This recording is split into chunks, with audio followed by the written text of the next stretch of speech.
Hey y'all, what's up? I am back with another word, and today I'm going to be talking to you guys about how the enemy will come in disguise. First and foremost, I want to first say, please excuse my voice because I lost my voice over the weekend and it sounds crazy and it just goes out when I say certain words. So, yeah, anywho, I believe that God was leading me to the book of Proverbs, and I read from chapter 16 to the end. And something that really stood out to me was chapter 26, verses 18. And it was basically just saying how a deceitful person will throw darts and arrows, but then conceal it as a joke. And it really made me think about sometimes people that we have around us. You know, sometimes we have friends around us who will say little slick stuff and make it like, oh, haha, I was joking.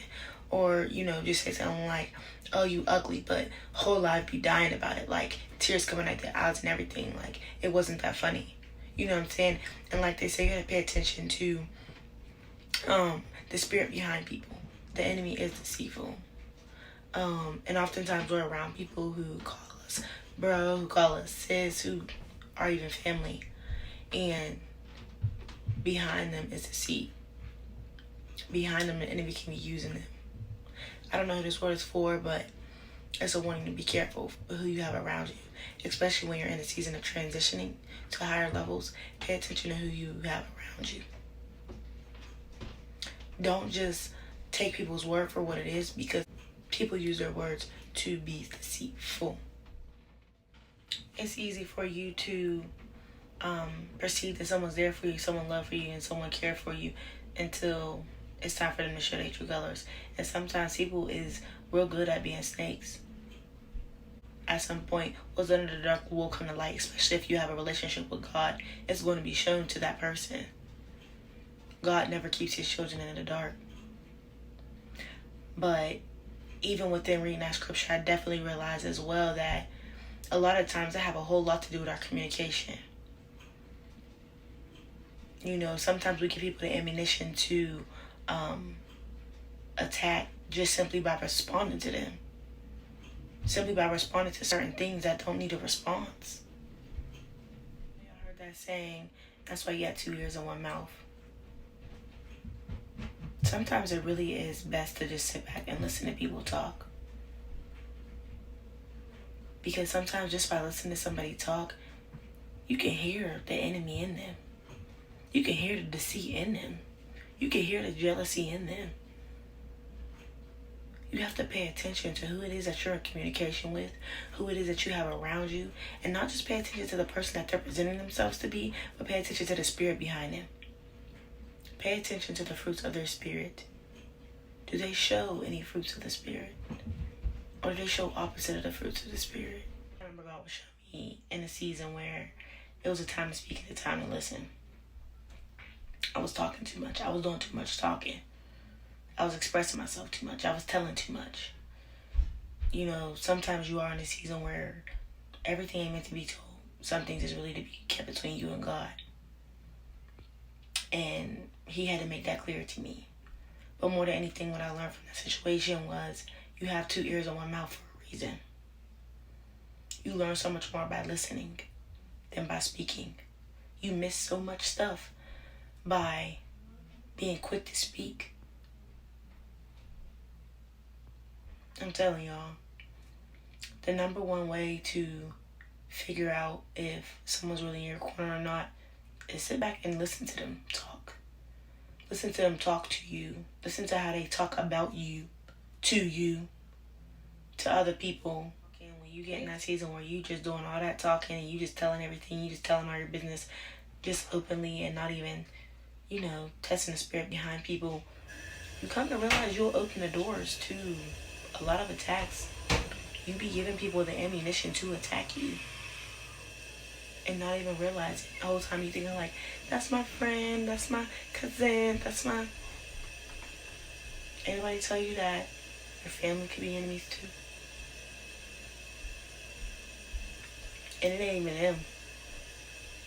In the word it say, we're not fighting against flesh and blood, but we're fighting against darkness and principalities. Something else to keep watch for is those smooth talkers, those people who are quick talkers. They say that gifts gab. Yeah, that. Pay attention to that. You ever hear that saying like, he talks you right out of your drawers? People call it game. I call it manipulation. Like, let's just call it what it is. They will manipulate you into believing what it is that they're saying. The same way somebody can be like, I love you. And that's their way of getting what they want out of you. Manipulation. It's a game for them. But it's reality for you. Don't allow the enemy to use the people around you. But better yet, don't open the doors for the enemy to come in. Guard your heart. When y'all start noticing the deceit behind a person, stop answering them. Stop responding. Stop talking to them. Let me read y'all something. This is the book of Proverbs, chapter 26. I'm going to start verse 4. And it reads, do not answer a fool according to his folly, or you yourself will be just like him. In other words, don't respond to him. You just as goofy as he is for responding.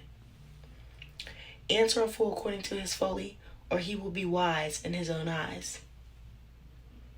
Meaning, sometimes when you respond back to a fool, he thinks because you're responding that somewhere in his mind, it makes sense to them. And they feel like it was smart. Skipping down to verse 18, it reads, like a maniac shooting flaming arrows of death is one who deceives their neighbor and says, I was only joking. Which goes back to my point. People will shoot darts and arrows at you, shoot low blows at you, and then make it as if they were just playing. Whole time. There's truth to that joke. Without wood, a fire goes out. Without a gossip, a quarrel dies down. Letting you know that if you don't respond, if you don't add fuel to the fire, it's going to go out eventually. Same when people comment on your posts, talking negative or saying whatever they're saying about you. If you don't give them the play, they're not going to keep responding. Are you going to keep talking to yourself, sir? Ma'am? No. Eventually, they'll stop. Because you look goofy. The same when you argue with somebody. You ever realize when somebody try to argue with you and you just sit back watching and they get mad? Because I'm not giving you the time of the day. I'm not about to argue with you. For what? I'm going to continue. And it goes on 24. These were the scriptures that was highlighted to me. Enemies disguise themselves with their lips, but in their hearts they harbor deceit. I love you. Bestie says, though their speech is charming, do not believe them. For 7 abominations fill their hearts. Their malice may be concealed by deception, but their wickedness will be exposed in assembly. Whoever digs a pit will fall into it.